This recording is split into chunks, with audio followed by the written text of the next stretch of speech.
যেখানে সেখানে গন্ডগোল বাধায় দেয়, মারামারি বাধায় দেয়, ধৈর্য সহ্য বলতে কিছু নাই, এই লোকগুলো কিন্তু এই সৌভাগ্যবান মানুষদের কাতারে শামিল হতে পারবে না। ঠিক একই ভাবে দাম্পত্য জীবনে সুখী হতে হলে সবর এবং শুকর, এই দুইটা মূল মন্ত্রের কোন বিকল্প পথ খোলা নেই। সেটা স্বামীর জন্য প্রযোজ্য, স্ত্রীর জন্য প্রযোজ্য।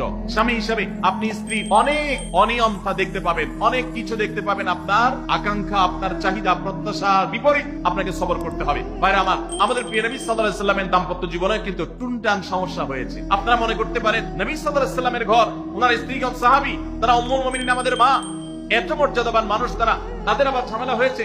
ভাই, দাম্পত্য জীবনে টুকটাক সমস্যা তাদেরও হয়েছে। প্রিয় নবী সাল্লাল্লাহু আলাইহি সাল্লাম নিজে একদিন বাসা ছেড়ে মসজিদে নববীতে এসে মন খারাপ করে বসেছিলেন, তিনি বাসায় যাচ্ছেন না, অভিমান করে। ওমর রাদিয়াল্লাহু তাআলা আনহু বিষয়টা বুঝতে পেরে, তার মেয়ে যেহেতু নবী সাল্লাল্লাহু আলাইহি সাল্লামের স্ত্রী, তিনি সেখানে গিয়ে ভেতরে প্রবেশ করে তার সাথে কথা বলে, তথ্য উদ্ঘাটন করে সেটা মিটমাট করার ব্যবস্থা করেছেন। স্বয়ং নবী করিম সাল্লাল্লাহু আলাইহি সাল্লাম